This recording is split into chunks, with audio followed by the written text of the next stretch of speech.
Okay, mic check 1, 2, 3. Making sure I am clear. And you guys can hear me. Welcome to Knowledge and Relationships Live Talk. Okay, this is your boy M3. Before we tune in, we do have a special guest, but I also want to make sure that the people in the chat, make sure you ladies and gentlemen, most of you gentlemen, make sure y'all get your minds right and never steal people's content. Now, without further ado, all right, this lovely woman, all right, that we're going to have a good conversation with, okay? She's a mom, okay? A podcaster, a YouTuber, okay? And in her YouTube channel, all right, she brings and opens up all walks of life to talk and speak freely about whatever that comes to the mind. So let me go ahead and I want to bring this person. Her name is, okay, well, for what we call her the Notorious Momz podcast, aka Tanya. How you doing, sis? Hello, how is everybody doing? What's happening? Thank you so much for the invite on the show. I'm really happy to be here this evening. Thank you. Definitely have to give a good shout outs to Mr. Best in the World 84. All right. Yes. It was also like the co-host and one of the members of Knowledge and Relationships. So shout out to you, Mr. Best. Thank you as always. Salute, family. It's an honor. You know what I mean? Yeah. Thank you, Sister Tanya. Thank you for allowing me to interview you, and thank you for allowing me to, you know what I mean, just, vibe with you. It's been a pleasure, just this whole process. So salute to you, definitely. Thank you. Thank you. Yeah. All right, cool. So Tanya, right? This is a space where, we get the opportunity to get to know you. And Yes. we definitely have some good questions that's lined up. I'm So ready. most of the questions is, lighthearted, fun, and then we get down to the nitty-gritty. So let's go ahead and we're gonna start this, okay? So the first question is, okay, in your podcasting career, please share us a brief overview of your background and how you became as known as Notorious Momz, the podcast. So, my podcasting journey kind of started like a little bit after the pandemic. It was like in the midst of the pandemic, and everybody was home, everybody was on lockdown. So, and I always say this, I was trying to reach people that were unreachable. And at first, when I decided to, do a podcast, I was like doing it by myself, and I was having a lot of issues with it. You know what I mean? Because I'm like, how am I going to talk to myself? I don't have anybody that's like entertaining me. So I didn't feel like people wanted to listen. But then I decided, all right, let me have my friends at first. My friends came on, and then, I just figured out, like, I started networking, I started meeting people started hearing about me. And then, so far so good. I'm still in the growth process, which I'm grateful for. People like to listen to me. People have been subscribing, they've been sharing. It hasn't been an easy journey. It's a slow grind. But it's been a fun journey.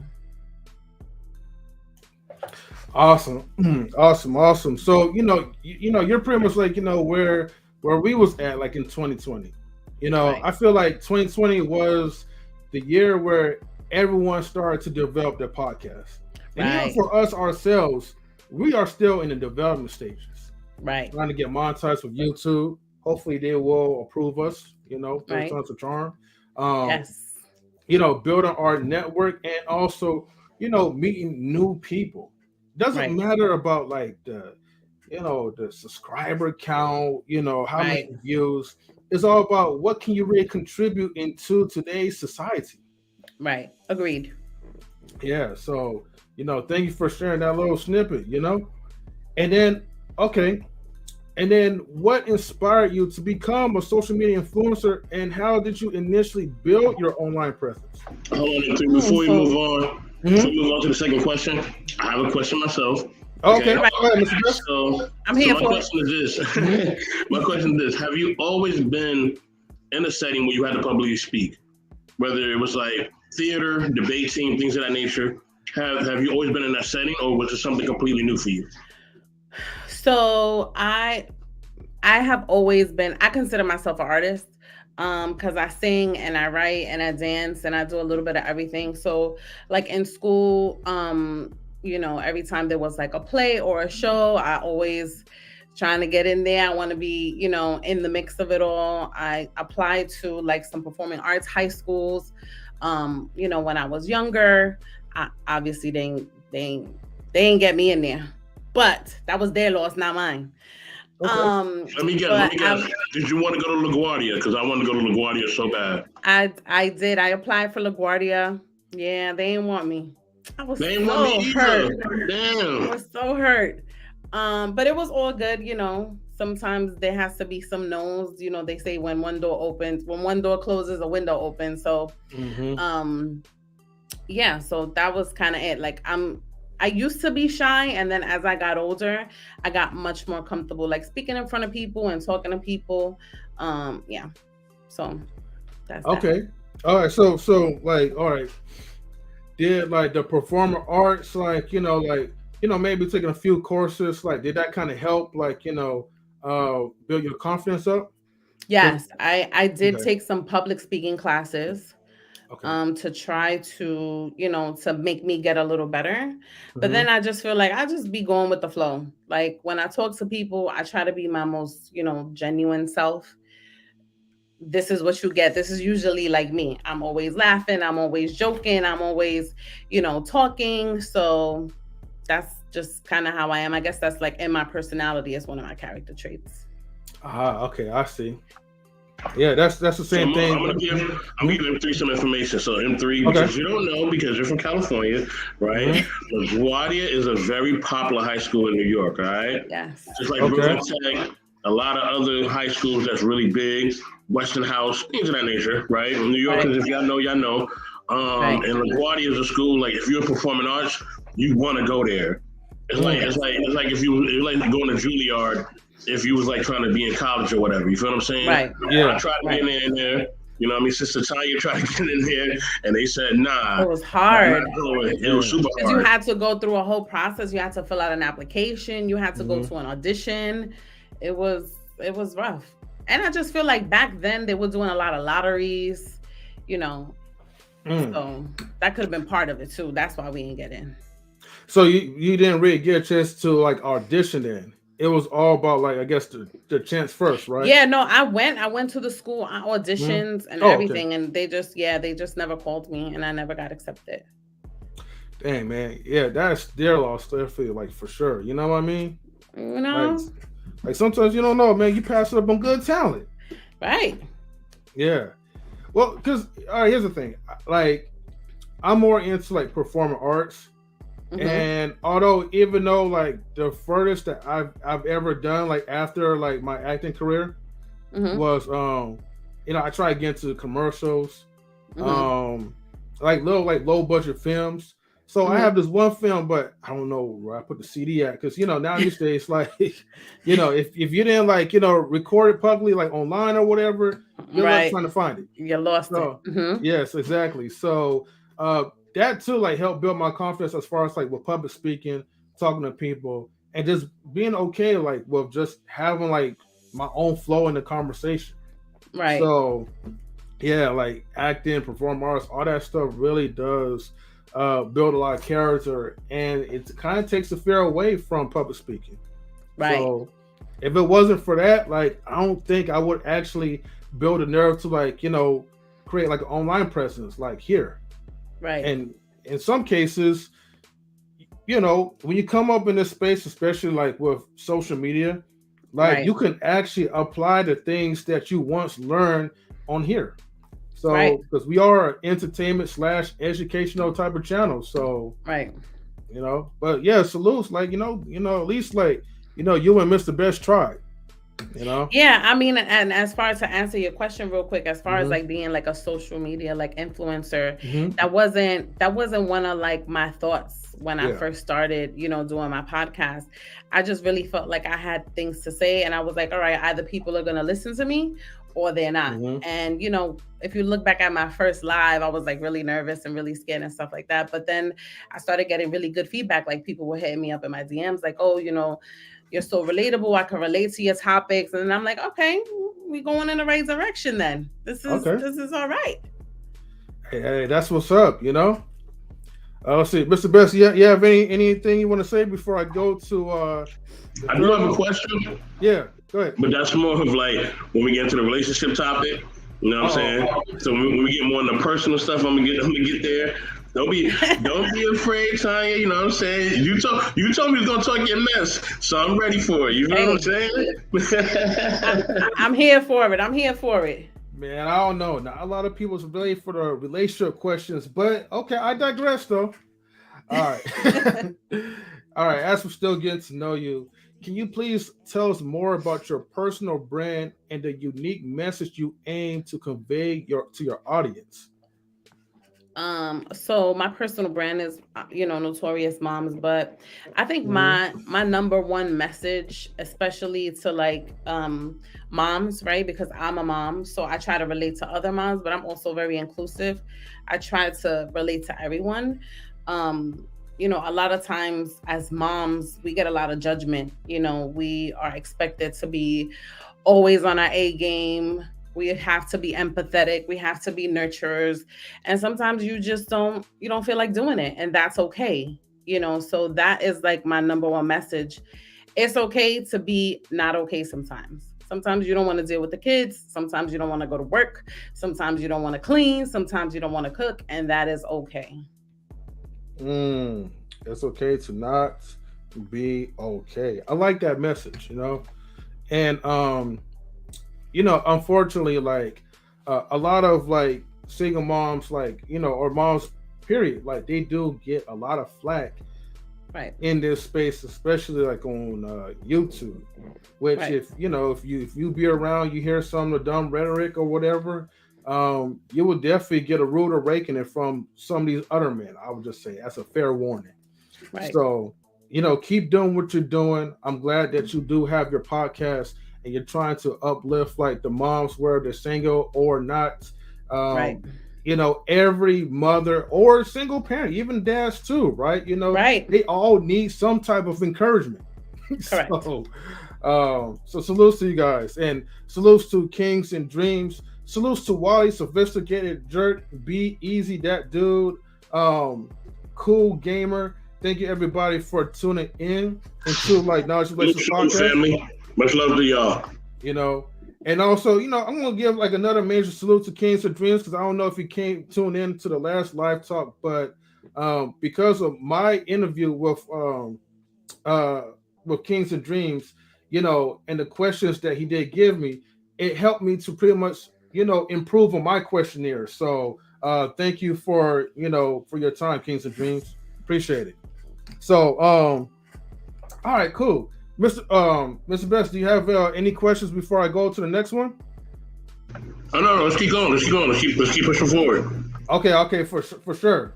Feel free to chime in if you want me to stop. But the number 4 question is that what would you say sets you apart from other content creators, and how have you maintained your authenticity throughout your journey? This is a good question. These questions are good. So what sets me apart from everybody else is that I'm Tanya. There's nobody else out there like me, and period. You know what I mean? Like, everybody is doing their own thing. Everybody has their own lane, but there is nobody like me. What you see is what you get. I'm the same way everywhere I go. Mm-hmm. This is me. And I try to just, be genuine and loving and supportive to anybody that I could. Hey, that's what's up. Like, you just gotta be you. You know what I mean? Right. By the end of the day. Right. Which I like Sophisticated Jerk's statement, because he says, I like what Notorious Mom just said. I think a lot of women try to be perfectionists. It's all right to make some mistakes. Yes. We are human beings at the end of the day, and things can't always be perfect. Appreciate that. Yeah. Preparation is levitation. And he says, great questions. Thank you. like I said, man, in this world, like we're human beings. You know, Right. we can only do what we can do to help provide the best content to try to be the best selves, you know, around the people that's around us. Right. Oh, actually, Kings of Dreams have a question. Okay. He says for you, what are the 3 things that set you apart? Okay. Apart from everybody else? Yeah, I think 3 things he said that set you apart for everyone else. So I'm me. I am, I guess I would say, like, ambitious, and I'm a hustler. I'm a hustler, baby. Yeah, that's my New York, that's my Brooklyn hustler grind mentality. Like, I'm always looking for like new things, new topics. I'm always trying to be on top of, being creative, because that is very hard. And it's a grind. It's definitely a grind. And I try to stay on top of it as much as possible. Hey, shouts to the New York hustlers, We out here. And knock the hustle, you know what I mean? Yes. That's right, Hey, that's what I respect about people. Because look, man, sometimes life could be hard. You know what I mean? Especially with a lot of stuff that's going on like here in America. So the fact that you still have a drive, right, to continue to like hustle to make it through life, I commend you for that. Thank you. It ain't easy. Some days, let me tell you, because I don't only do podcasting. I got a 9-to-5. I got kids. I got family. I have friends, and I try to be a part of everything as best as I can. So, this is what we do. Late night, it's 9 o'clock, sometimes 10 o'clock, sometimes midnight, 1 o'clock in the morning. I'm up, doing stuff. So it'll get better though. For anybody that's doing the same thing, it'll get better. Hey, that's what's up. And then this question is, have you faced any challenges during the development of your content? If so, could you share some of the obstacles you've encountered and have you overcame them? So, yes. So one of the things when I started this was topics of what to talk about, right? Because sometimes people, we all kind of talk about the same things sometimes, not all the times. But I was trying to come up with a way of how I could put my little spin on things. So that was kind of like one of the things that I did. And sometimes you just have to be still. And I took some time out and I'm like, all right, how am I going to do this? What's the plan? And then I just executed it. But it was a lot of planning. It was a lot of like thinking, also like bouncing ideas off of people. I have a really good group of friends and people that I met off of, Instagram and podcasts, and everybody always had a kind word. And every time I asked for help, everybody was like, I got you. So it was pretty cool. Okay. Hold on, Kings of Dreams. I'm gonna get to the question in just a second. All right, I got a question. Okay, 1 second, Bess. I want to make one quick statement. I like what you said, like at the end, like ask for help. The problem is, like, a lot of people don't really ask for help. And then you wonder why they continue to struggle. Right. It's something about like, and maybe this is just like our people, but I feel like we're too focused on maybe the shame of vulnerability and asking for certain handouts. Right. I think other people like who ask for help get handouts. I mean, it makes life easier for them to be successful. So they're able to give. And I think sometimes it's just old-fashioned pride, right? Because it's like, sometimes people be like, oh, I want you to do good, but I don't want you to do better than me. You know what I mean? There's a lot of people out there that they always like, yeah, I want you to do good, but in the back of their mind, they're like, but I don't want you to do better than me. So I'm gonna just hold on to, I'm gonna just hold on to it. But it's like, knowledge is power. If you could spread it, spread it. Okay. Facts. I will say this when it comes to people of color, right, and our people, because I'm definitely pro blackity black, you know what I mean, all that. But my thing is this, right, and I mean everyone from the Caribbean to Latin America to South America, brothers and sisters in the UK, everywhere, right. the thing that's what's wrong with our people is that we don't have anything, and we're afraid to ask for what we need. You know what I mean? We have so much pride. You know what I mean? We don't have nothing, but we don't want to ask for nothing. We have the people who have everything ask for everything. Right. They ask for bailouts. They ask for everything, but we don't do that. And then we wonder why we stay stagnant and stuck where we at. You know what I'm saying? So, but let me. I mean, I'm not going off topic, but let me stay on course with my question. So my question is, and being a creative space, right? Because being a content creator like you are, myself as well, and also just managing different networks, and because I'm the network manager for more than one network. Excuse me. By doing that, right? And being in that creative space, do you feel the pull and the temptation? And I felt this before, just to fit in, right? So let me do what everybody else is doing. Let me fit in. Let me get the views up. You know what I'm saying? So with the women, what women will do, you know what I mean? They'll start to show more skin. They'll start talking more provocatively. You know what I mean? They'll start to do certain things to get the eye candy thing kind of rolling, right? Right. And then that makes the viewership go up, right? Or they'll be about drama, right? They'll be talking about celebrities and things of that nature, and that makes the viewership go up. So have you ever felt that pull? Because I think every content creator has felt that tug to be like, you know what, man, let me, the Illuminati pull, let me just conform. You feel me? You know what I mean? Right. So have you ever felt that pull yourself when it comes to being a content creator?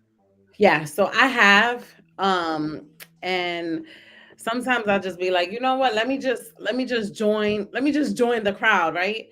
But then I kind of, I've had to sit back and be like, you know what, everybody has their tribe, and I'm a find my tribe, and whoever wants to stick around will stick around, and whoever don't. Like, I've gotten to that space, and that comes with, I think it comes with age, it comes with growth, it comes with like maturity. It's like, if you want to be down, perfect. If you don't, that's good too, because my people they're gonna be my peoples. As a great Bolo TV said, who is my mentor in YouTube, and definitely one day, Sister Tanya, you definitely have to meet Bolo TV. Phenomenal man. He says your vibe attracts your tribe.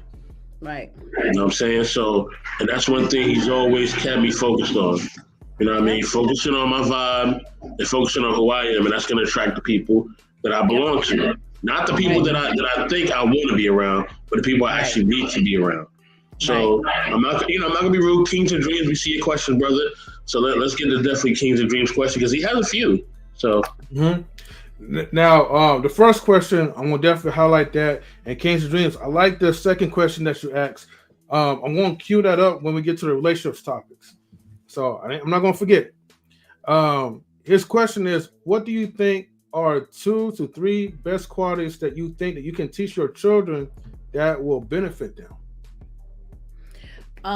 So one of the things, so I have an 18-year-old and I have a 3-year-old. So my 18-year-old, he kind of grew up with me.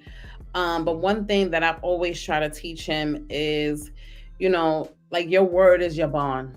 You know what I mean? Like, be a stand-up person, right? Always try to stick to your word, because it's like a trust thing.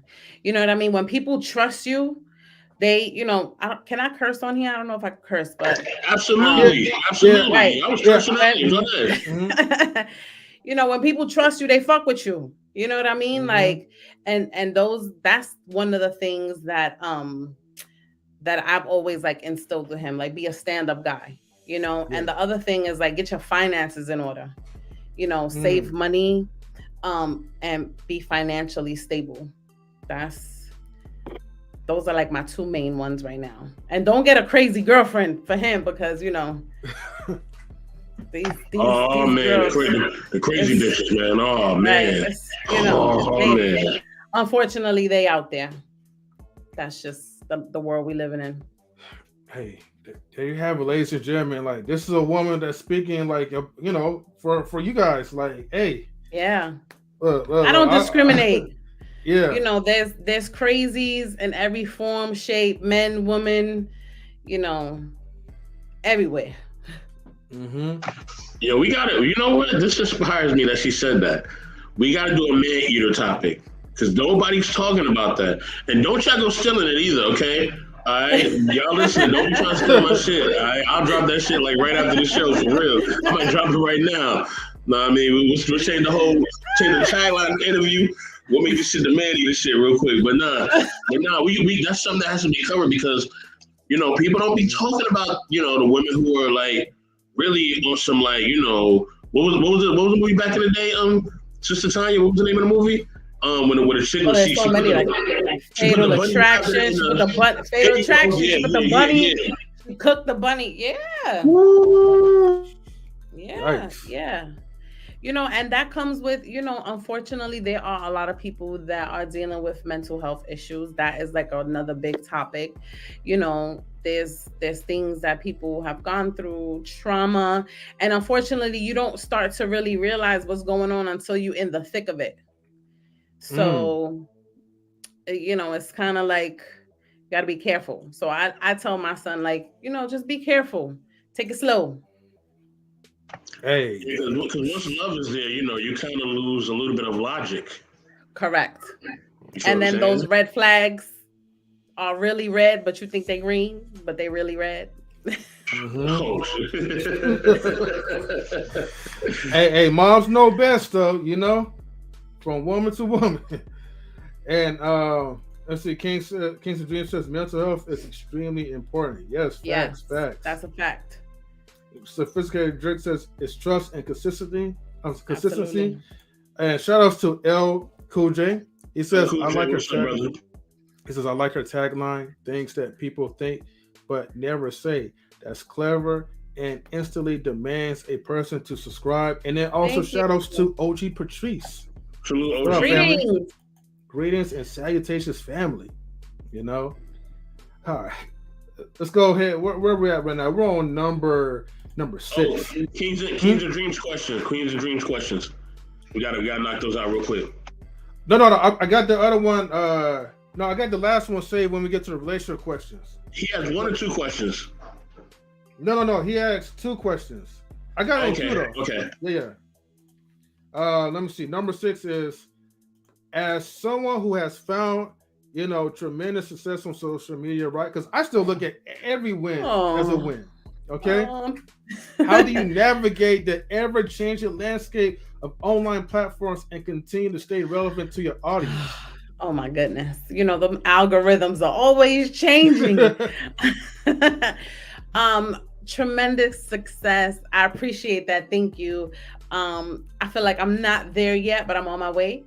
I don't know. I just try to find out what's going on. Sometimes you got to do a little bit of research, and figure out what's trending. Like sometimes there's certain audio that's like trending. And if you use that in like one of your reels, that works. But consistency, I forgot who just said that, but that's the main thing, but sometimes you can't be so consistent when you have like a million things going on. But consistency is something that I've really tried to like work on that, and trying to follow a little bit of the trends.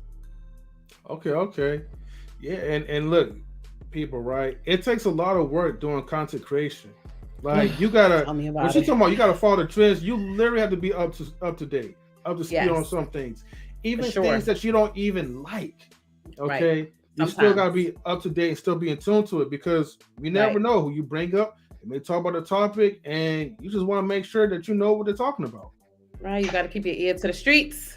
All time. I understand, but I disagree to a certain extent. You know what I'm saying? Because there's 2 types of content creators. Don't look at me like that. I'm ready for the disagreement. Ready? So there's those, she's ready. So there's those who ride the bridge, right? And there's those who build the bridge. Right. You know what I'm saying? So I'm trying to be the person that builds the bridge and rides it. You know what I'm saying? And the thing is that somebody, I remember, and salute to Edelman Williams, because he was saying this, but salute to that brother. He was like, Mr. Best, you need to do what this person's doing. You need to do what this woman is doing. I said, brother, I'm not doing what they're doing. You know what I mean? I'm like one of those producers. I'm like a RZA or Kanye West or Pharrell. I'm a creator. I don't focus on other people. Like my mind, and M3 will tell you this, Like we could be on the phone and I'll come up with like eight to 9 topics, like nothing, like water. You know what I mean? Sometimes he be like, Mr. Best, hold on, wait, hold on.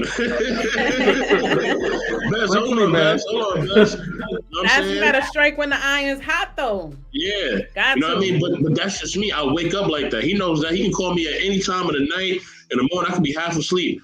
Best, yo, you know what I'm saying? And we get going, and boom, we start cooking, and we just start making stuff automatically.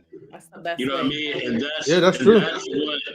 That's the best way to be. I can't live off of another man's content or algorithm, whatever. I'm not trying to basically live off anybody's algorithm. I'm trying to create an algorithm. Right. You know what I'm saying? And if I create an algorithm, then I'm immortal. You know what I mean? Like I won't die. You know what I'm saying? Like, because I'm creating movements. But if I can create it, then nobody can stop me. But if I'm just following it, when it ends, where do I go? Right. And I've seen some big ones come and go. You know what I mean? Yeah. We see Derrick Jackson, right? Big, right? Gone. You see the great Kevin Samuels, huge. Yeah. Gone. You know what I'm saying? So it could go and it could come at any moment. It just depends on what your path is. You know what I mean? So that's the thing. As long as you stay authentic, you follow your path. That's what you got to do. But some people are just not creative, and I've learned that a lot in this space, for real. Yeah. For the ones who are not creative, like it does bad for me because of like you have something good that's going on. I mean, with or without the person's content, you know, some of these people, right? If they really tap into things, right, that can actually reach to their utmost potential, I feel like you'll have. I mean, you'll still have viewership, right, but you'll have people that's gonna be like, you know, tuning in and actually learning something, adding some value to it. But whenever you have content that's about this person, this creator, that creator, and I'm still kind of confused, but I'm starting to learn about kind of, unfortunately, certain social media platforms like YouTube itself. You know, like us, like, you know, we're considered as people that's using reusable content, which we're really not. But what I realized that YouTube has bots, and so it's like if you're pushing your own algorithm, right? And this is this is important to know, Mr. Best. YouTube will actually try to stop the algorithm from producing, and they feel like that they're not making money off of whatever that you're doing, which I'm not going to allow, you know, YouTube to slow us down. It's really up to like the people that's tuning in to our content and spreading awareness and sharing the content, you know. So unfortunately, the bot system is a little flawed, but that's okay though.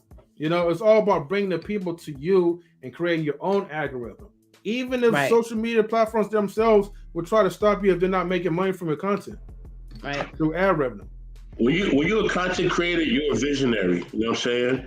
Believe it or not, but you are. And every visionary suffers. You have to. Yep. You got to suffer. You know what I'm saying? It's a part of it. There's so many times, and M3 know this because, you know what I mean? You know, personally, there's been people that we personally lost on our team that's physically not here anymore. Salute to QueBee. Incredible sister. I'll let you watch some of her videos. I'll send you some of her videos real soon so you can watch it. Incredible. You know what I'm saying? Salute to her and her family and the Hendersons. But, you know what I mean? No, but just with that being said, like, you're going to suffer. You know what I'm saying? So suffering that loss and just dealing with it, period. Of course, there's been plenty of times where I wanted to quit. You know what I'm saying? I'm like, it's not worth it. You know what I'm saying? Like, I don't want to go through this pain. You know what I'm saying? But I have a message. I have meaning, and I have something that I'm going to push forward to do. I'm not going to give, because so many people love what I do, and I love what I do. You know what I mean? But I understand the value of my message. And one thing QueBee taught me, she told me to let your message be heard loud, clear, and let it be strong. Yes. Let it be strong. And don't worry about whatever else is going on.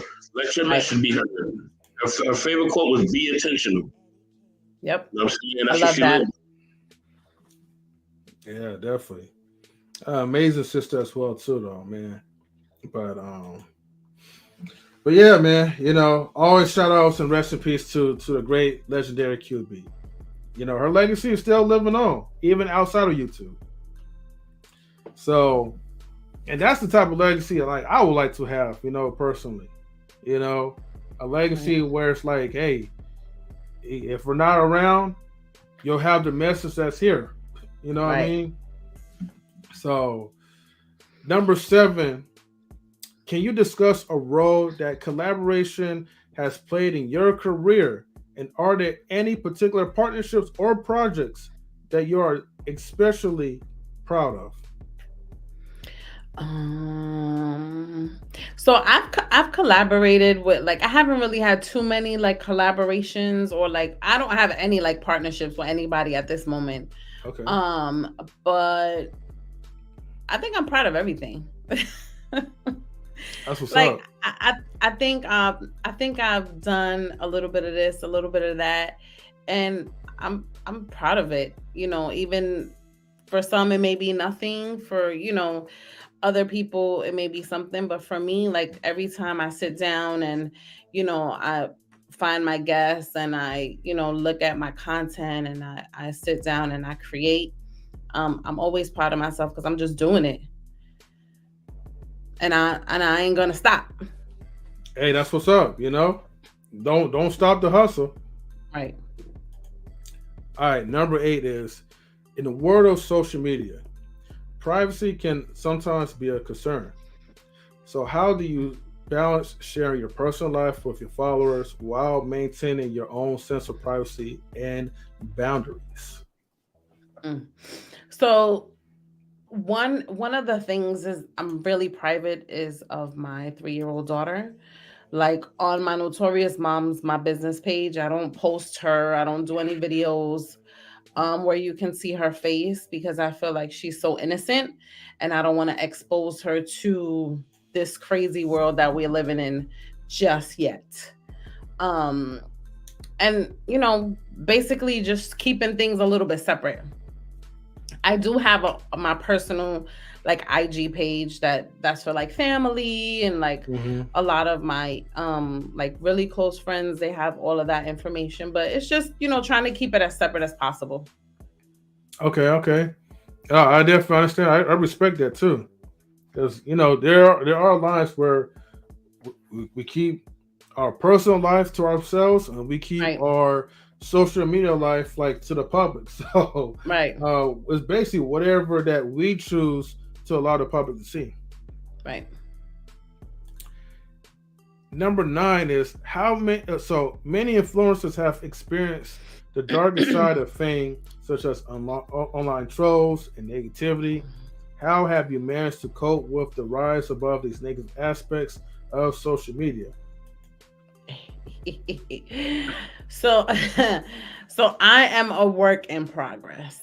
I say this all the time. If you see my stories, I try to always check myself, and and I've said this. I said this the other day. Sometimes it's not, what the person is saying or doing, but it's how you react to a situation. So I've had a couple of people comment some negative things, and I just politely said, "Fuck you." Hey, that's the best way. Respectfully, not so respectfully. Where's Marcus at, man? Because he usually uses those words too. Respect. Yeah.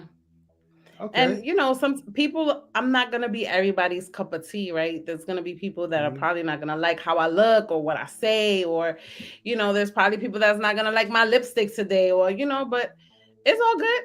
I like it. Hey, I mean, if your lipstick is not popping to them, I mean, who cares? Exactly. By the end of the day, they're not the ones kissing your lips or whatever. So there you go. Number 10. All right, we're getting closer. We're getting closer to the relationship questions, All right. All right, let's see. So, number 10, can you share some insight on your strategies to monetize your online presence and turn it into a successful business? So one of the things I figured out when I was doing my podcast, so when I first started my podcast, I wasn't on Anchor. I was using another, like I was paying for a site to do my podcast, but then I got my views up on Anchor and I did some I had some ads. So once you put the ads on there, you start to monetize. The monetization is very, very slow. But it's building, you know. I'm thinking about those kind of strategies. I haven't come up with anything just yet. I'm just not there yet. Okay. I mean, in due time, right. One step at a time. Let me see. Number 11. Let's see. As a prominent figure in the digital world, how to use your platform to promote social causes or raise awareness on important issues. So that's so funny that you asked that, because my season 5 is starting next week, and my second episode of the season is actually I'm interviewing a domestic violence survivor. So we talk about like domestic violence, and that episode was actually really good and impactful. But I try to talk about like things that relate to me. And, sometimes I'll talk about things that are happening. But that's, kind of it, like trying to talk to people about, what's going on, what their opinions are. I've been doing like my lives. Those are coming back on. I had to cut those because I was taking a class. But yeah, by like just doing lives and just talking about the issues. All right. Thank you for sharing that, and, I'll definitely make sure I tune into that too.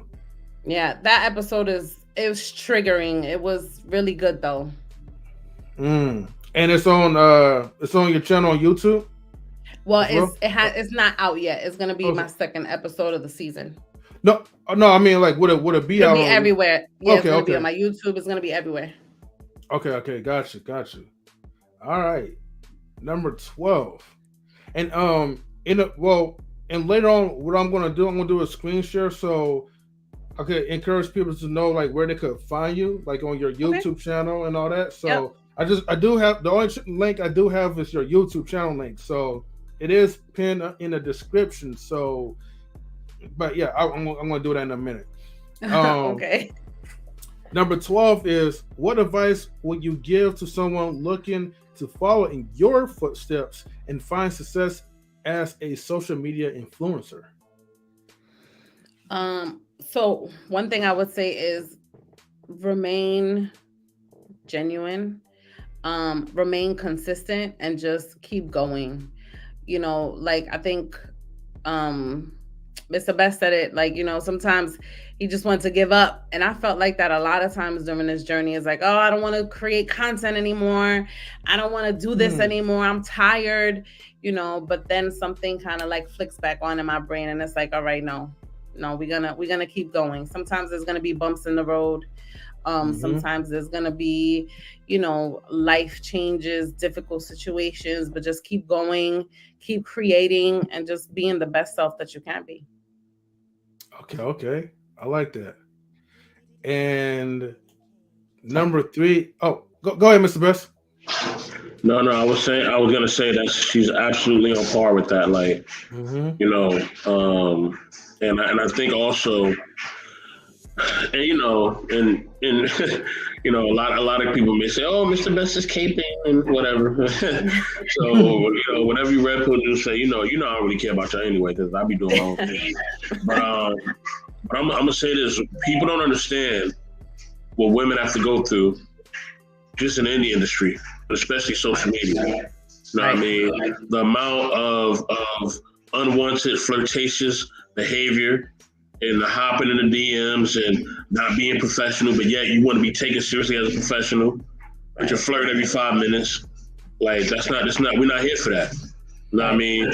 The amount of men saying, overly sensual comments, or other women being catty, you know what I'm saying?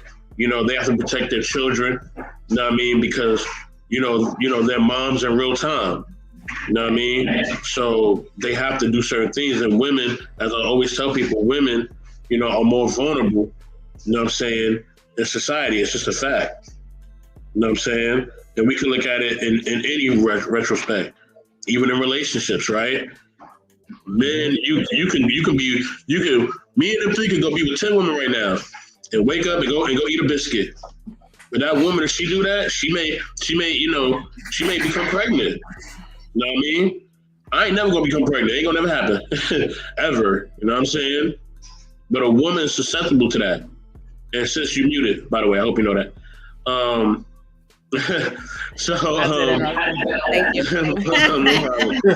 But the level of things that women go through, or some people will be so critical, or even so, just rude and telling women, "Oh, you're not pretty enough. Oh, you too skinny, or you too big, or you too short." You know what I'm saying? So the critique that women have to go through. Oh, you a single mom? Oh, no man wants you. You know what I'm saying? So, right. You know what I'm saying? Oh, you ain't got no kids? Well, if you ain't got no kids, then you ain't got no experience. Oh, you married? Oh, you don't know what's going on. Oh, you not married? Why you ain't married? Like, there's certain things that women have to go through that men don't have to go through. Right. That's just a fact. Salute to my twin, Quantum. Quantum, what's good, twin? I see you.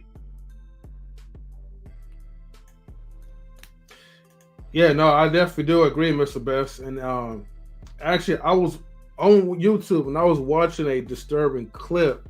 Well, to me, I find it to be disturbing because there was, I'm not going to say her name because she's a content creator, but she was on someone else's platform grilling like her own people, telling her like, hey, you're a Jezebel. You say you're a Christian, but you're not listening to my advice, and I do have a right to talk over you. And it was just a hot mess, But yeah, like a lot of times, like, I believe women get like a lot of criticism, and sometimes that's why they're a little more secretive when it comes to doing certain things that they really want to do. So that's just my opinion to it. Ruthless Truth, be quiet, bro. I ain't paying you no mind. I don't pay him the mind. He just be trolling. I ain't paying him the mind. Salute to Ruthless Truth. He's trolling all the time, man. It's all good. I love it. But at the end of the day, you know what I mean? Basically, sis, I would just want to give you your flowers. You know what I mean? Say salute to you. Thank you. I appreciate that. My dryer wanted to give you your flowers too. That's why I went off.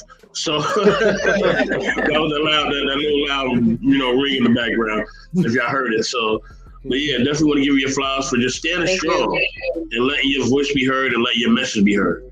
So continue to do that. You know what I mean? You definitely got our support. You know what I mean? Definitely on the business tip. You know what I'm saying? And we definitely here to support you no matter what you need. So yeah. Appreciate it. Mm-hmm. And I have like the final 3 questions about just getting to know as a content creator. So let me go ahead and get this through because I know y'all, I know everybody in the chat, y'all been waiting for the relationship questions. So we're gonna get to that. Salutes to Bruiser. Thank you for tuning in. Salute, Bruiser. Salute.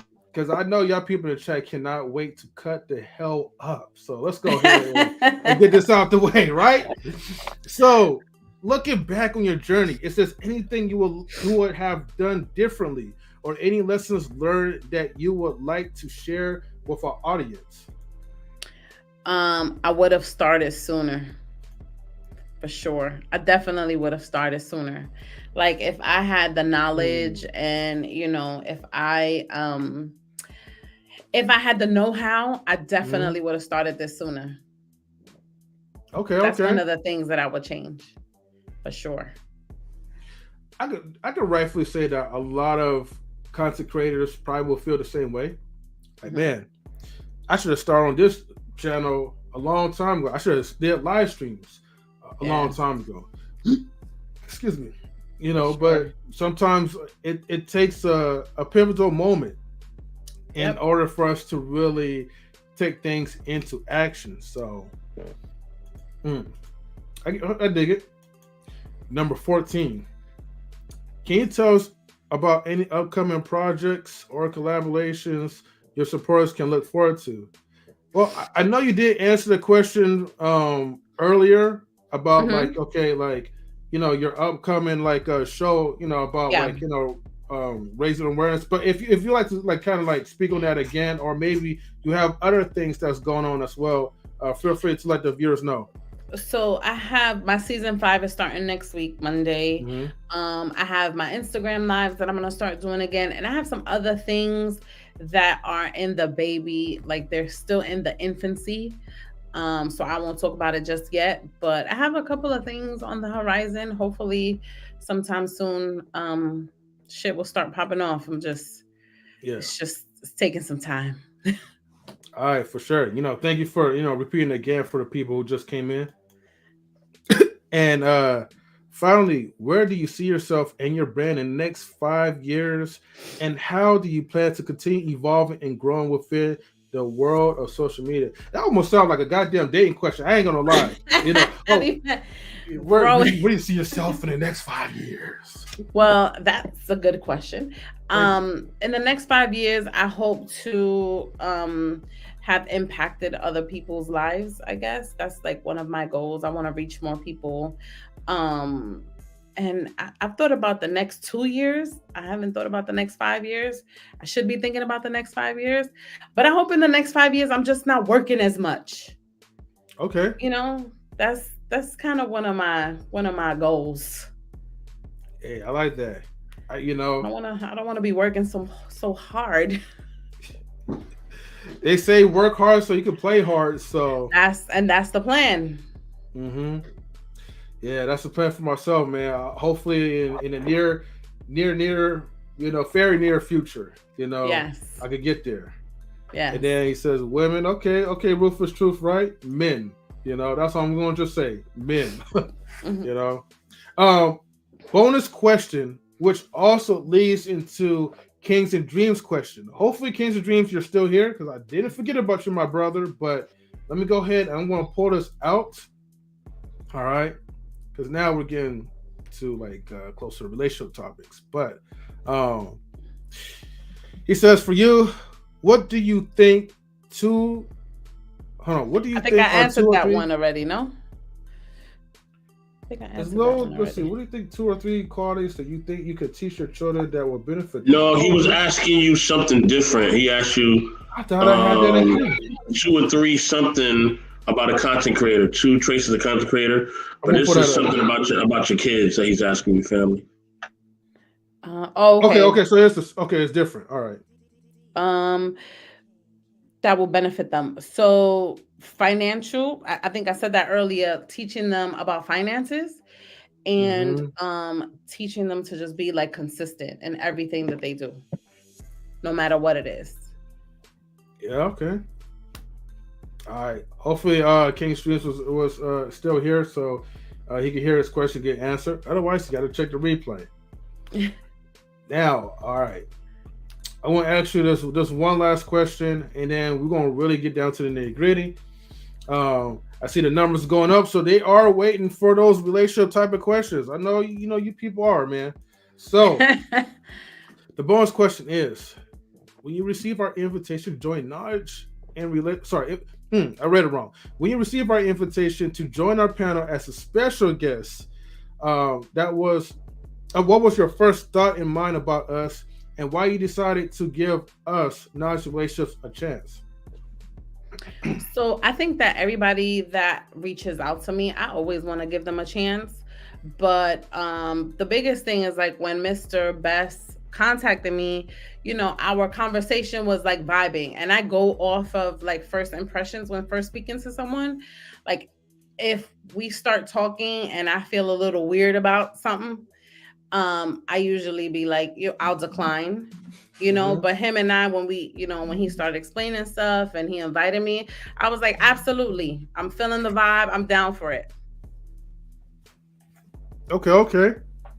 Well, that's again. And that's why I always tell the guys in that manosphere that always complain about women. I keep telling y'all, in personal and business, it's all about your approach. You just got to know how to talk to people. You know what I mean? You gotta know how to talk to people. And it's ruthless truth. Stop trying to steal my questions. I see you in the chat. Relax, okay? Relax, okay? Yes, no spoilers. God damn, man. So my question to kick everything off, unless we're done with brother Kings and Dreams questions. Are we done with this question, or he have one more? No. We're done with this questions, and then I got bonus 2 and 3, which leads to relationship questions. But if you have a question outside of it, go ahead and shoot out, Mr. Best. Oh no, go for the bonus 2 and 3 because mine is kind of in line with the relationship questions. So go for the bonus 2 and 3, and then we'll continue. All right, so let's go with the relationship questions and the bonus questions. All right, that still ties in relationships. All right, so are men and women equal?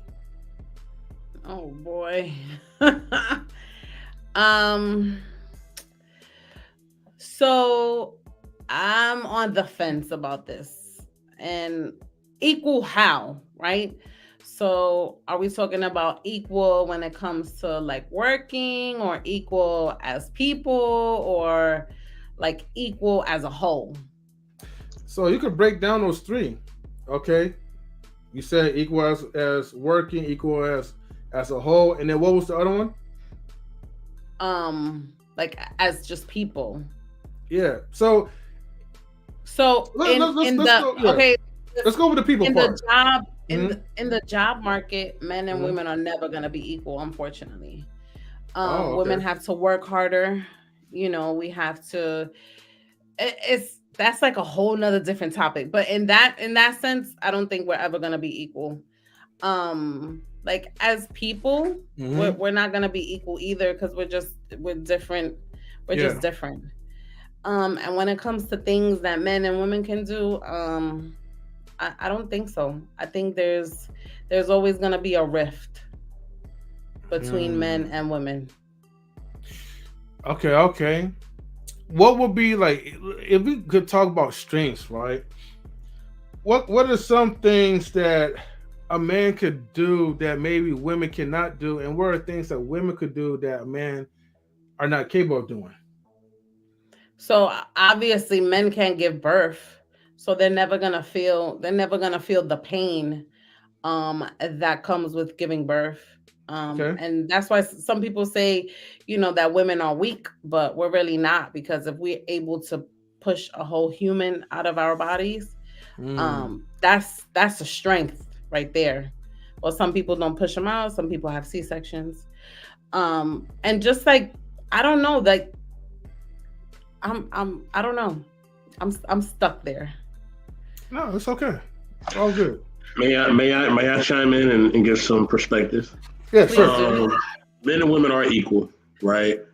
And whether you take it from, you know, religious standpoint or scientific or whatever, we are equal. But our purposes are different. So a man's purpose could be one thing and a woman's purpose could be another, right? So our purpose and just people's purposes are different. You know what I mean? Right. But all people are equal in all. And a lot of people say, oh, men need women or women need men. And I always say people need people, right? So if I'm in a burning building and there's a fire woman who can save me, kick down that door, girl, and come pull me out, okay? I don't care if she a woman, pull me out, all right? If I'm traveling and, you know, I get lost and, you know what I mean, and we in the South and, you know what I mean, they're not feeling us because, you know, we come from the tan vibration, you feel me? You know what I mean? Right. We indigenous, and they running up on the car, and that lady and 2 lady cops pull up. Please, come protect me. It's save all me. Good. Yeah, save me. Yeah. You know what I mean? And I get the ruthless truth. I'm gonna call you out, bro, because we had a discussion about this on the stream. Oh, right. When I mentioned the Halle Berry thing, which was so crazy because I never understood why he said no to this. I said, if Halle Berry got a 5-film deal, 5 films for $120 million, would you let her do it? He said no. And I said, you must be out your goddamn mind. Listen, when it comes to finances, okay, I don't care, right? If it was let's say it was Sister Tanya. Look, if Sister Tanya had a business and it's booming, guess what? We gonna get that bag. Right. We gonna get that bag. And we gonna get the bag together. And we gonna find another way to get the bag. Agreed. You know what I'm saying? Y'all so worried about being a boss or being, you know, dominant or being assertive and all that. Y'all so focused on that y'all just miss sight of the overall goal. The overall goal is generational wealth. I'm a man of my own. I ain't got nothing to prove. Mm-hmm. I made it out my neighborhood, which is one of the worst neighborhoods in Brooklyn, period, which is Brownsville. I made it out. Shout out to Brownsville. You feel me? Shout out to Brownsville. Powell Street, stand up. Livonia, stand up. You know what I mean? Mother Gaston, stand up. Rockaway, you know what it is? Look, I made it out of that. So I don't gotta prove nothing as a man at all. You know what I'm saying? And a man that got something to prove ain't really a man. You know what I mean? So that's the thing. I ain't got nothing to prove. So when it comes to my manhood and all that, my lady know where my manhood is at. She knows exactly where it's at. You feel me? So I ain't got to prove nothing to nobody. But Mr. You know Best, I mean? right? So yeah. But Mr. Best, leave it to the Mansford guys, right? That will encourage like these men, right, who's probably currently making $35,000 a year to yet still be the boss, the head kahuna, and tell women like Halle Berry, nope, I need you to quit your job because I'm gonna provide and take care of you. Man, look, you must be out of his goddamn mind. All right, hey, number one is Halle Berry. All right, so that she's an 8 to 10 as far as just, you know, credibility, looks, everything. She's damn near perfect. You know what I mean? I know y'all seen it. Y'all seen at the Oscars. Y'all seen at the Oscars, and she was this woman almost 60, and I was like, yo, like, man, like, I got a woman, but good grief, like, whew. You know what I'm saying? Like, you know what I mean? Like, she was looking great. You know what I mean? Phenomenal and classy. You know what I mean? Super classy. Can't beat that. You muted again, family. You can't beat that. You feel what I'm saying? So with that being said, you know what I mean? Both of y'all muted. So with that being said, you know what I'm saying? Like, men, y'all, man. Like, and here's the thing. Y'all can keep trying to pass up on women. Y'all could be thinking like, you know, Sister Tanya's too aggressive or whatever. Look, go ahead and pass up on her, okay? All right, that's cool. Men like me and men in my family and my friends, we take the women in, all right? All can keep passing them up. and keep wanting to be the man and I'm the alpha male and all that. Okay, why you being alpha? All right, we're going to be over here chilling with the ladies, all right? So keep being alpha and being alone, okay? With your remote control, you know what I mean? And everything else, and your video games, whatever you got, and we're going to be over here. Ooh, man. Right? So when you ready to really, you know what I'm saying, be out here with us, come join in, you know what I mean? Come get some game, you know what I mean? Now we're going to teach you something. We're going to learn you something, like my grandfather used to say. Yeah. Yo, shout out to High Value Nurse Flight, because I remember on last night's stream, he was like, hey, look, man, you know, where I am tonight, man, there's going to be plenty of women for the men who actually like women to pass around. So that's a fact. You remind me of Superman with 2 capes. Okay. Hey, look, you can say whatever you want. And here's another thing. Y'all be talking about like how y'all don't want single moms, and I'm like, bro, you crazy? Like a single mom? Who says that? She know what she doing on all aspects. You feel me? You know what I mean? On all aspects, she can cook in and out of the bedroom. You feel me? So if you don't want that, it's okay. Listen, manosphere guys. If you don't want that, it's okay. If you want to hang around with each other and you want to be around men all the time, which is kind of weird to me, that's fine too. But for me and mine, we like to be around women, brothers. Okay, we like to be around women at all times. I holler at you. Exactly. All right, so let's go ahead and we're gonna get to like the nitty gritty, right? Should women be submissive? Oh gosh. Yeah. Oh, yo, I've never seen that reaction before. Yo, we gotta put that shit for real. I've never seen that. Y'all gonna have to meme me. So I think that it depends, right? So now, if we talking about being submissive, like let's say to your husband or to your spouse, okay, or to your significant other, there should be I think that if an individual is given the opportunity to be submissive, then they should. Meaning, so, let's say you're in a relationship and your husband or whatever, like, if they are deserving of it, then why not give it to them? I don't see an issue. I don't see an issue with it. All right. You don't have an issue with it. Okay. All right. I'm gonna just say this: as long as a man is worthy of leading. And I'm not saying like if he makes a mistake, then you should not be submissive. But I mean, like, if the man is literally loving you, okay, taking care of you. Because I gotta say this though, I'm gonna make this very clear, okay? Even if you guys disagree or not. Every man quotes in the manosphere space that a woman should be submissive to a man. But then yet no one ever quotes that a man's supposed to love his wife. Y'all take certain Bible references and it only makes it fit to like your opinion. But y'all will never take the full context, the full story behind it, and carefully analyze and be like, well, how can I get a woman to naturally trust and submit to me if I'm missing one of the key components? And that's love. Right. So damn, where is my blue cape anyways though? But look, anyways, I got blue on, so I'm good. But I think you're absolutely right. I think that if a man, like, that's why a lot of women lack or are not tuned into their feminine energy. A lot of people are talking about that feminine energy because the man is not a good leader. And when I say not a good leader, he, may lack empathy. He's not good with his finances.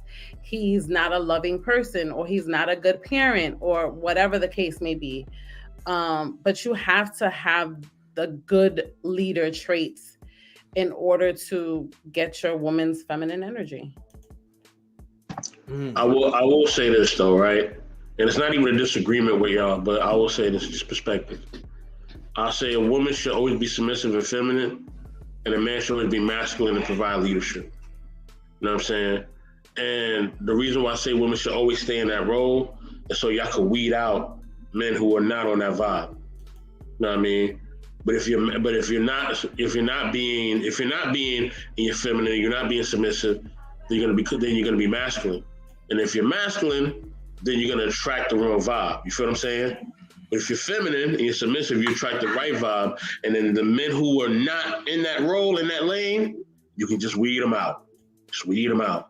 You know what I mean? It's a weeding out process. You know what I'm saying? And I always tell people, not every male is a man and not every female is a woman. And stop giving people titles that they don't deserve. You know what I mean? And the husband and wife class is small. Okay? It's a very small class. Not everybody to me is supposed to be husband or wife material. Okay? Stop putting people on the same level. You know what I mean? Stop doing that. We don't do that in no other area in our life, right? You know what I mean? We have an understanding of, like, not everything should be on an equal level. But when it comes to relationships, we just somehow forget that. And it boggles my mind. You know what I'm saying? It's crazy. So, yeah. Mm-hmm. Yeah, Riggs, I know, man. I need to just... No, matter of fact, after this live talk, I promise you, I'm gonna go to Costco, get my sunglasses fixed. Okay? I'm gonna get the shades fixed, though. And honestly, like, look, I'm gonna be a whole different breed once I put the shades on. I know. It's been too long. So, all right. I'm glad that we got that out of the way. So we're still gonna get down to the nitty-gritty with the relationship topics, but in number 16, in your opinion, how have traditional views on marriage evolved in modern times, and what are your personal thoughts on these changes? Oh, there's so many. But I mean, one of the things, like, traditionally back in the days, the husband was always the breadwinner. And the woman would stay home with the kids and, tend to the household. That has changed drastically. I don't know exactly what the percentage is, but now the women are the breadwinners. And in a lot of homes, the men are staying home, taking care of the kids and taking care of the homes. House husbands, okay. Right. There's a lot of those. For sure. Rufus Truth, are you, well, no, you're not married, but when you were married, were you the house husband? Let us know in the comments. Number 17. As the world of dating evolves, what are your views on modern dating practices compared to the more traditional approaches? I'm not a good person to ask this. I think there's piss in the dating pool. It sucks. Damn.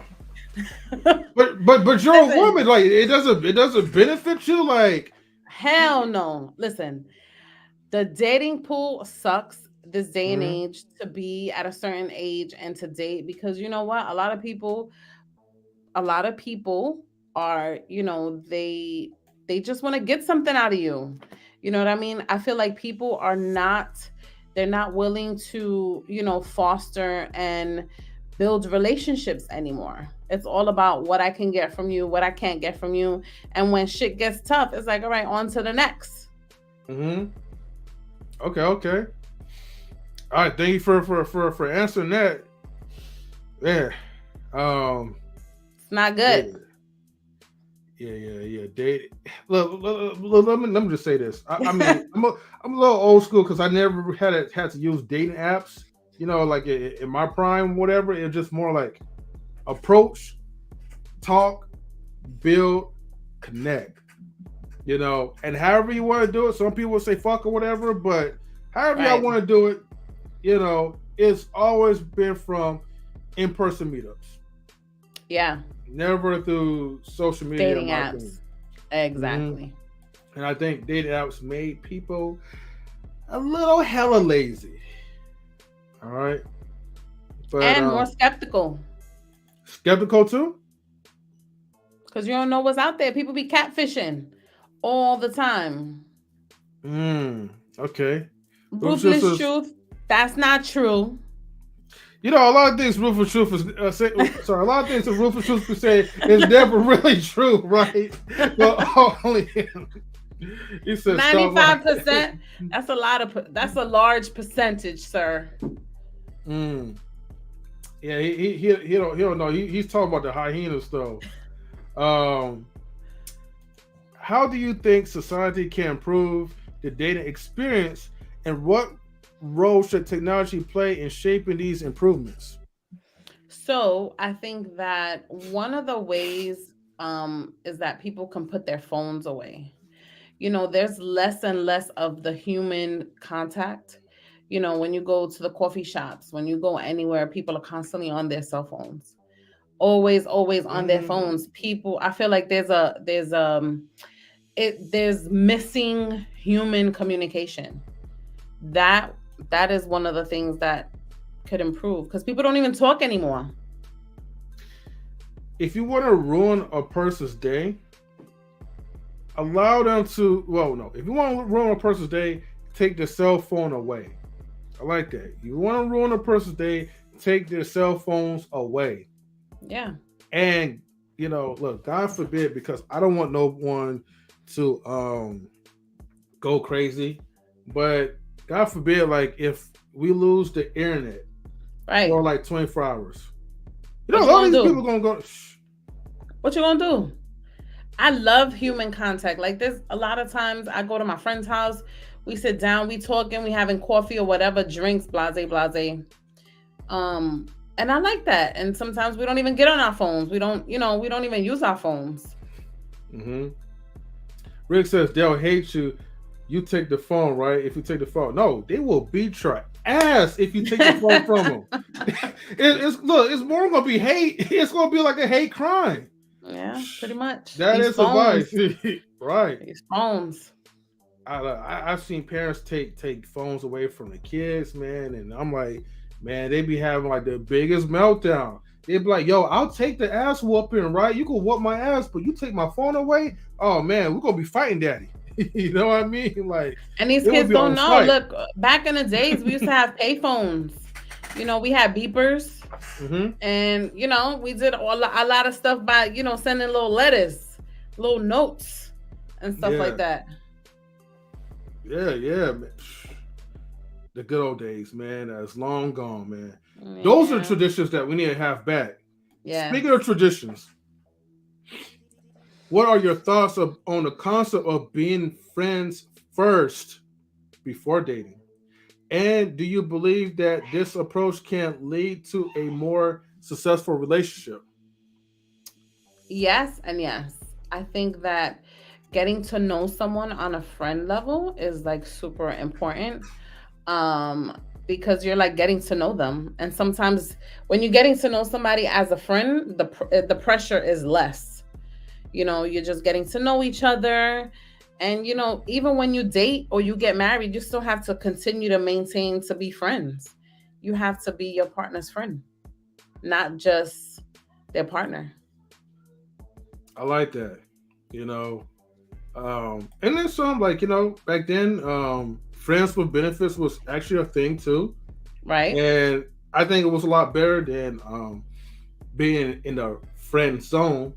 At least, at least if you're going to have friends with benefits, at least your friend as a woman or male, whatever, at least they provide some kind of emotional and sexual benefit.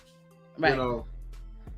So, man, we're getting down to the last 3 relationship questions. Like, hey, I'm liking this. Like, we're actually going to probably finish these questions off. In your opinion, what is the role of commitment in modern relationships, and how has it evolved compared to previous generations? What is the role of commitment? Oh my goodness. The new role, commitment in these modern relationships. I mean, I don't know. I feel like people are nowadays, I feel like people are less committed. I feel like people are less committed. They don't want the commitment because, in my opinion, I feel like relationships are like revolving doors. People are not taking the time to get to know somebody to be committed, because once things get all funky, it's like, all right, I'm not dealing with this. Bye. On to the next one. I got you. Back in the days, women would stay with their husbands through beatings, through drug use, through alcohol abuse, through sometimes men will have different families in other countries, all types of shit, but their wives, they were staying committed because they were married, and that's what it was.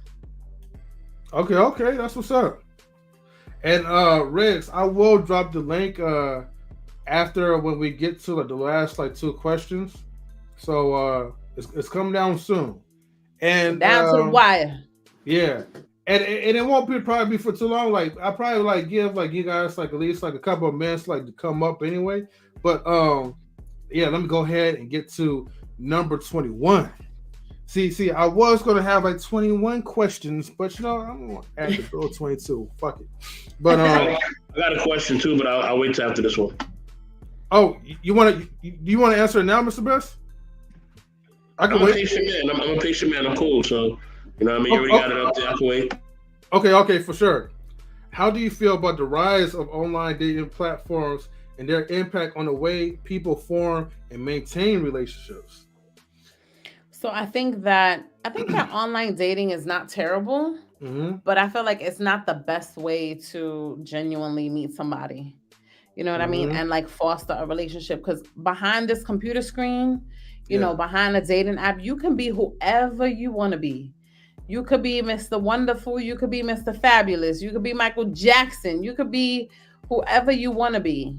But actually, sitting down with someone, having a conversation, being able to maintain a conversation, that has become very, very difficult. Because these dating apps make things super quick. It's like, all right, swipe left. He cute. I'm swiping right. But all he got is cuteness. And then what? I'll dig it. I mean, if you don't have nothing else packing, then it's like you're definitely lacking. Right. Oh, final relationship question on my part. What are your thoughts on the importance of open communication in relationships, especially in the context of modern dating? Well, I think I won't put it like this. I know you kind of answer those questions as far as having open communications and stuff. So I'm going to pretty much close that part, right? Because you did explain how you personally felt about that, and talking in person is definitely the best way to go. Right. And communication is key. Being transparent is really it could be difficult for some people. Definitely, for sure. All right, well, Mr. Bessie definitely have his question. In the meantime, hey, you guys get one chance to come up to the panel, so make sure you guys ask, questions that's, relatable. Stay on the topic. I don't want nobody come up there and be like, well, I'm just now tuning in, or, I don't want nobody falling asleep, okay? Because I'll remove you guys from the panel. So stay on the topic, okay? Mr. Best, go ahead, man. My brother. So, this is my question. So, yes, anybody, if y'all want to come up, please come up. Be respectful, okay, as well. Don't get out of line. I don't want to remove you because I will. So, with that being said, okay, what is your astrological sign? I'm gonna give myself 3 guesses because I'm gonna be fair. All right, so I'm getting either Scorpio. No. Leo. No. Man, I want to say Libra or Sagittarius. I'm trying to figure out which one. Let me see. Okay, she already said no to those 2 as well. I am surrounded by Leos and Scorpios, though, in my life. A lot of people I love and know are Leos and Scorpios. Are you a Capricorn? No. Hey, okay, cool. You're not evil. She's not evil. Good, she's not evil. No, I'm a Cancer. Ah, okay. What is Cancer? It's a water sign. What month is that, though, family? Because I don't really know. Oh, okay. I'm a June baby. What are your character traits, though? We're very emotional. Very, very emotional. Even a lot of people say that I'm not, but I think I am. Very moody. I could be very moody and very talkative, as you can see. I could tell you got a little bit of an attitude, though. Like I could tell, like you sometimes get in your attitude filter. I get in my bag. Yeah, your attitude filter. You know what I mean? And you would need somebody to be like, yo, relax. You know what I'm saying? Like, chill. Absolutely. You know what I mean? So but you like to have fun, though. You like to have fun, Zodiac killer. You like to have fun, though. You know what I'm saying? So, with that being said, like, now, how do you, with that balance, right? You know what I mean? How do you know when to, like, okay, I'm going too far, right? Like, how do you know, like, all right, me having this attitude, I'm pushing the person I care about away. I'm pushing people I care about away. So, do you know how to control that, or is there times it's just hard for you? So when I was younger, I had a very hard time controlling my actions and like my reactions. Because I'm very reactive. And by nature, I'm actually a very aggressive person. But only when I need to be, but growth and maturity has really taught me to, like, all right, sometimes things don't need to get overboard, because I also could go 0 to 100 super quick. Oh shit. But I also know when to stay in my lane. And I kind of have to I talk to my inner self. So as a Cancer person, right? Zodiac, Cancer. Have you ever like when you're at your highest temperament, right? Do you do toxic things, or do you throw glasses at your man? Have you ever done any of those things? No, I don't throw glasses. Okay. I've never thrown a glass at someone I was with, but I have thrown a punch a time or 2. Oh, okay. She's gonna get mad or whatever. She's gonna start yelling, and then once you let the storm pass, she's gonna start crying. I can already tell. I see. I knew it. I knew it. Yes. All right. Okay, so what astrological signs don't you vibe with? Like, which ones you like, yo? Because me, since I'm an Aries, I don't rock with Capricorns at all. Like, they evil to me. I don't like them. They can go get hit by a bus or take a hike. You know what I'm saying? So Capricorns. One of my parents is a Capricorn. I love them, but yeah. You know what I'm saying? So Capricorns is my number one, and I would say number two would have to be what would be my number two? It's really just Capricorns, man. Sagittarius, they alright. Sometimes they get on my nerves too. Scorpios get on my nerves a little bit too. But sorry, M3. But yeah, but yeah, those are the ones that kind of, you know, they kind of like rub me the wrong way. And there's one of them where they kind of, which one is that? That's kind of, it's right before Aries. Is it Taurus? When is that one? When is right before Aries? I think it is Taurus. Yeah, it's the one where they just like always tell half truths. Oh man, that just gets under my skin. Like I can't stand them. You know what I mean? Like I have a difficult time with Scorpio men. That's my problem. Damn, that's how you feel about me? Yeah. Oh, M3, you a Scorpio man? Damn sure is. You see, and I thought we was gonna be friends like in the future, but I see how it is. We cool. Why y'all like the Scorpio men? So in my upcoming, I've had a couple of Scorpio relationships with men, and there was always a power struggle. I had a hard time with that. All right, who you vibe with? Or who you get along with? I love my Leo people.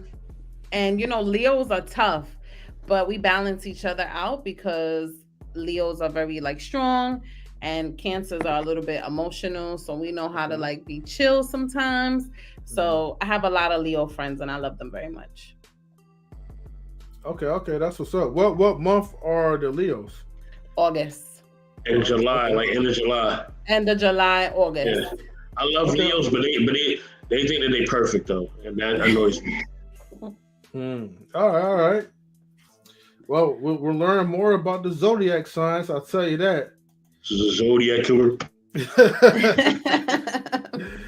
Man, look, man. You know, people have been wanting to join in, but you know, I sent the link, man. Now they're scared, right? Maybe because like the zodiac topics or whatever. But hey, man, it is what it is. Okay, since we and Ruthless Truth, since you stole something from me, I'm gonna steal something from you. So, do you feel at times that you have toxic traits? Me? Yeah. Yeah, for sure. I know my toxic traits. I got a few, but I try to like keep them under wraps because I like, you know. Oh, so you don't want to list them? I'm very sarcastic. That's one of my toxic traits. I have an answer for everything, especially when I'm in an argument. I always want to have the last word. That's, you know, and sometimes I just don't know when to back down. Those are my toxic traits. Okay. Salute to On the Spot Live with I Am. Salute. Thanks for tuning in, sister. You know what I mean? Okay, so what? I'm asking you this: what about your character do people admire, and what's one trait that you feel like, man, if I could just fine tune this, my relationships would be perfect. Like, you know what I mean? Like for me as an Aries, sometimes I care too much. Like, and my mentor has always told me, the great Bolo TV has always told me, like yo, you gotta stop loving everybody, yo. Like some people you gotta push them to the side, you gotta stiff arm them. So, which I've been doing better at. So, with that being said, what are some things in your character do you admire? Do people admire? What is one thing that you really want to fine tune? So, I think that's one of the things that I would like to fine tune is the fact that I do care too much, and sometimes, like I have learned that I care too much for the wrong people. So that's something that I'm definitely working on. And as far as like what I think someone would admire about me is that I'm super like empathetic and I always try to see the good in a person. Okay. Now you say you like to sing, so I remember you did say that, right? So are you more like R&B singing or is like more pop, rock? Like what genre do you I love R&B and I swear I'm a rapper. I think I could rap. Or you got bars for me? Come on. Hey, she did say earlier that she could sing, she could dance. You know, you left out the hip hop part, but okay. Oh yeah, I love hip hop for sure. All right, I don't think I'm a good. I think 16. I don't know. I don't have that. Wait, what was the question you asked her? 84. I told her spit a 16. She said she can rap. I said spit the 16. Let's get it. I ain't got it. All right. Well, let me ask you this though, right? Because you did say you could sing, right? And Sister I Am, right? You know, she said she sounds like a rapper. You know, I try. I be trying, but I just can't keep. I can't keep up. Yes, gangster rap is my first love. How'd you know? Rufus Truth, how'd you know? Well, okay. I know you say you do have singing capabilities. Can you freestyle or something? Like whatever that comes to your mind, can you sing like during the live? You want me to sing something right now? Oh Lord. Yeah. You say you're not shy, right? No, I'm not shy. What can I sing? I need a song. Usually when people ask me this, I don't have you can just give us like a sample. A celebration of my birthday month. You can do happy birthday. Oh, okay, all right. Happy birthday to you. Happy birthday to you. Happy birthday, Mr. Best. Happy birthday to you. Hey, yes. Hey, she got rid of your birthday song, dog. All right. Your birthday song is incredible. You like happy birthday, Mr. Lee. Oh yeah. Riggs was saying, come up, dog. Please come up, Big Rig. But that boy had that very white voice going on. I was like, damn. Okay, Big Rig sings or whatever. Okay. She sounds like. So since you're an R&B head, right? Who is your I would say who's your Mount Rushmore of R&B, but that'd be kind of, I think that'll just kind of limit it, right? Because that only gives you 4, right? So what is your top 5? Who'll be your top 5 in R&B? So I'm gonna break it up. I'm gonna say top 5 male and the top 5 female. All right. So the top 5 female would be Alicia Keys, Mary J. Blige. I love Whitney Houston, Patti LaBelle, and Aretha Franklin. I think those would be my top 5. It's a little mixture. And my male singers, Keith Sweat, Tevin Campbell, because I'm an oldie. Yo, Tevin Campbell, brown eyed girl. Yo, Tevin Campbell, man, Keith Sweat. Always, Case, Jodeci. And what was the other one? And Joe. So I always love the way Joe sang. But that's like 90s, early 2000. I'm showing my age right now. No, I'm for sure we're at the same age. That Case Missing You album. Yes, I used to have that on repeat. Yo, oh my gosh, yo. That's a fact. Dang. All right. So let me get my top 5 because I'm a huge R&B head, like huge R&B head. So ladies first. So my top 5 would be Minnie Riperton. You know what I'm saying, off top. These are like my personal top 5 that I like. I don't think like top 5 like all time great, but like they're just my top 5 favorites. Like Minnie Riperton, Whitney. You know what I'm saying, Mary. Gotta put Mary up there. Mary raised me. You feel me? Like, you know what I'm saying? Like, she like my mother. Like, my mother used to play Mary, like, all the time. You know what I mean? The My Love album, like, come on, yo. Oh, Mary, my goodness, yes. Who else? Mariah. Nah, Mariah got a special place in my heart, man, because, like, we sung a lot of her songs during our graduations as kids. You know what I'm saying? and she just got a special place in my heart, man. And I would say Diana Ross, because Diana Ross was like, that was the stuff that my grandparents played. You feel me? So it was like she had a meaning to me. You know what I mean? Now my top 5 male artists, Ooh, it's this one I wrestle with a lot because I love so many different like male artists because I'm a man and like what I mean we listen to men, y'all can relate on certain things and a lot of things, especially when it comes to love. So I would say Marvin, right? Especially when I want to get my romance back, like Marvin just it's there. You know what I mean? Marvin, Theodore, as I call him, Teddy P. You know what I mean? I call him Theodore. You know what I'm saying? Mike, MJ. You know what I'm saying? Look, and I'm gonna say a name, y'all. Don't get mad at me. All right, Kels. Look, I'm sorry. All right, I'm sorry, but Kels is in my top five. No, I'm sorry. I cannot throw the art away, yo. He is the man when it comes to the music. He's not the man personally, okay? But the music, like, yo, I'm sorry, I'm sorry. Like he's there for me. I can't help it. I just can't. Like if I hear a song, I'm not gonna turn it off. Like I'm not even gonna lie to y'all. I'm not even gonna lie. That's a hard one because his music, his music, it's terrible. I felt bad when all that shit came out. I'm like, damn, R. Kelly, you done fucked up.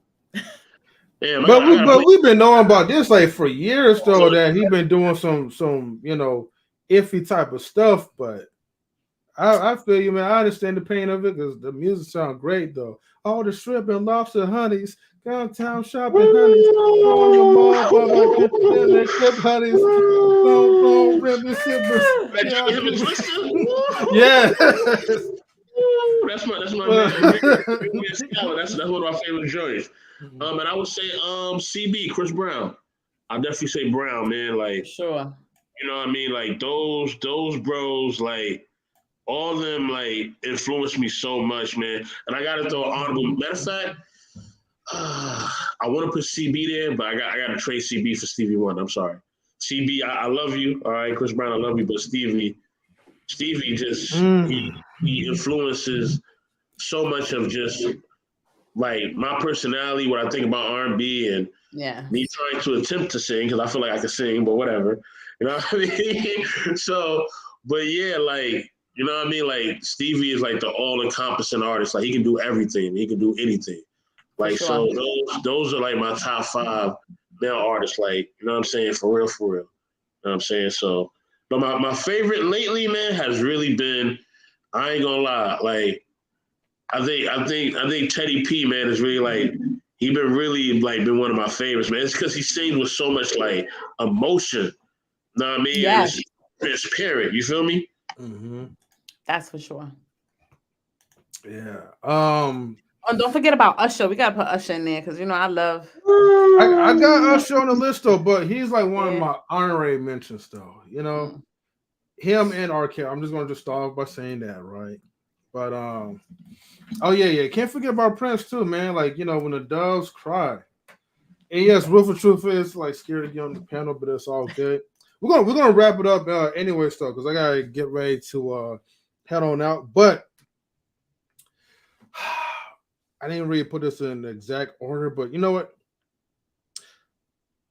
I'm gonna start from the least to like the legendaries. Drake, okay. Now look. Don't go crazy in the chat for Drake, all right? Look, Tanya. I know you're a Drake fan, girl, whatever. But please, like, hold yourself, okay? Yes, Drake. When he's into like his R&B mode, like Drake is like one of the best, though. So I'm definitely gonna put him on the list, right? The second one, I'll definitely say like Rick James. Because you're a very kicky girl. So have time go home, you won't take to mother. This was a hard one, right? But between him and Ron Isley, but I'm gonna put Gerald Levert, especially like the raindrops. Like Gerald. Gerald, I forgot about Gerald Levert. Gerald Levert has some hits. And his father. Yes, the senior as well too. Like, and it really hurt me, like when when he passed. Yes, man. We are some old folks. Yeah, definitely, man. I gotta download the song, man. raindrops. Anyways, and then the Isley Brothers. You know, in between the sheets. Yes. Ooh, baby.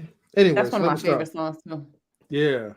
But man, I could jam to that all night long. Like, oh, don't let me be by myself. I'm jamming that. I'm like, you know, like, man, we'll be ready to rip the shirts off and then, like, you know, grab our hearts and then just fling in the air. I'm telling you, man. Relax, I'm telling you, man. Yo, bring it back. Man, was about to come out though, but I'm not trying to rip my shirt, so I'm just letting y'all know. But you got Sister Tanya coughing and all that, you know what I'm saying? Hey, look, certain songs be flashbacks though. Let me shut up. Wait, there's one more, Mr. Best, right? And I gotta say this though, right? You know, I cannot forget about the Drake in my Soldier Boy voice. I can't forget about the legendary, one of the best multi-talented people of men that I ever know. Michael Jackson, man. Like, he was the shit with his music. Yeah, Michael. I'm like, man. That's another person that hurt me when he passed, man. Like, damn. But yeah, man. Those are my favorites. Those are pretty good. Thank you. Go ahead, Mr. Best. No, I was just joking around. You know what I mean? But MJ will have dudes in the hood, like, be the most toughest dudes in the hood. Beat it, come on, dude be trying to do the kick and all that. Like yo, what would you just, like, just threatening everybody? Like, now you're doing the kick? Like, what's going on? Like, know what I mean? So, I mean, salute to the OJs, the OJs, man. She used to be my girl. Yeah. Oh, no, that's the Michael Jackson. That was a good song. Yeah, that was a jam, man. Oh, man. So, we go home? Yeah, we'll go home. Like, hey, man, look, Riggs, all right? Don't be hating on my vocals, okay? Don't be hating on that, all right? You know, you ain't up here, right? So you're going to hear me sing if I feel like it. But no, we are going to head on out there, though. Closest to Tanya, hang back. Don't log off. Hang back. All right, so we can just discuss some things. You know what I mean? But definitely, you know what I mean? Salute to everybody, man, in the chat. Thank y'all for bringing the love and bringing the trolling, because we know you were trolling for sure. Thank you so much, brother. We appreciate you. Definitely salute to Sister Tanya, man. Thank you for coming up. Oh, yeah, D'Angelo. Woo! Oh, yes, we forgot about him. How does it feel? All right. Tanya's favorite song is Nothing But a Gangsta Part. Hey, that's a good one hit of my too, jams, though. Mm-hmm. I mean, she does, like, she said she does like a little bit of rapping, even though she's a little shy with the rapping, but it's okay though. She knows how to make it happen. Watch. Let me before we close out, Mr. Best, let me show the people right where they could find her YouTube channel.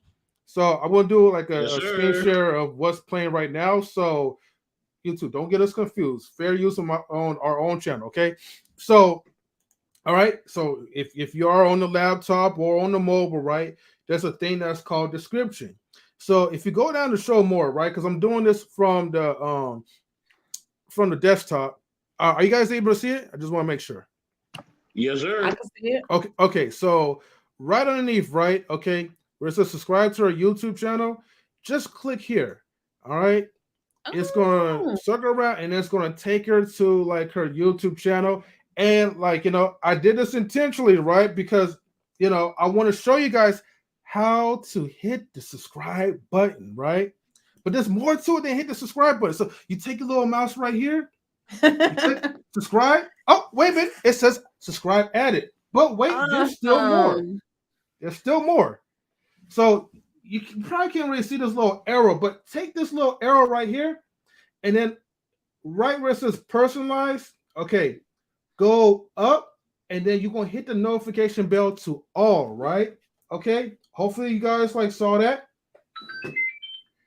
And then that way you could see her videos, the podcast, and then whenever she streams live, okay, you will be notified. Okay. If there's anything that's upcoming, right? Just make sure that you set your notifications on for each channel that's going live soon. And then that way you'll never miss her whenever she streams. Okay. So again, thank you guys. subscribe to Notorious Momz, the podcast. And maybe if you type on YouTube, you'll be able to find it. But if not, all you have to do, again, as I go back real quick, all you guys have to do is go to this video, click on the link. Okay, right underneath where it says Live Talk with Notorious Momz, the podcast, just click on that link where it says subscribe to our YouTube channel, and you'll be able to find it directly. So, yes, Big Rigs, definitely fair use on that one. But yeah, with that being said, Tanya, like, you know, if you have any last like final words, other than that, hey, thank you for joining Knowledge and Relationships. Thank you guys for having me. It was so dope interacting with everybody. Thank you for everybody who came and commented. I had a really good time tonight.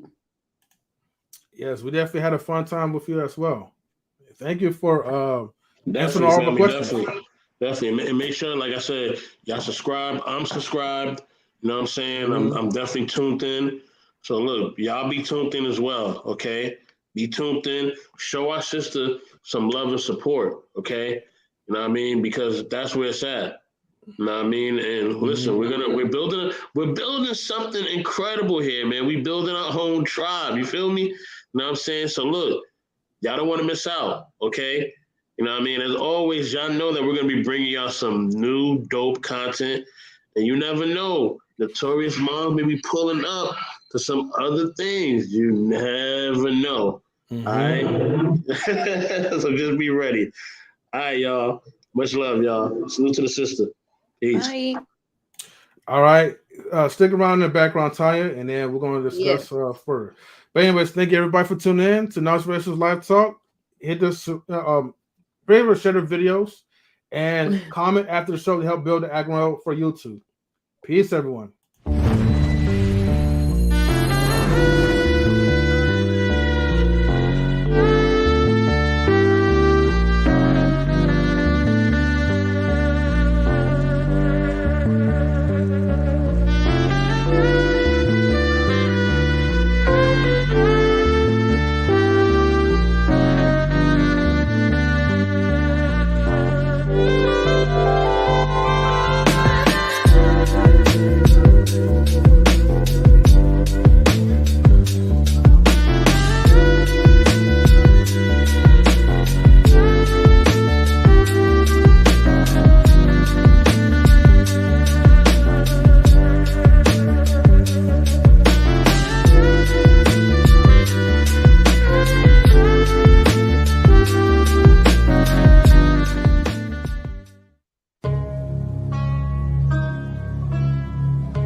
Knowledge and relationships.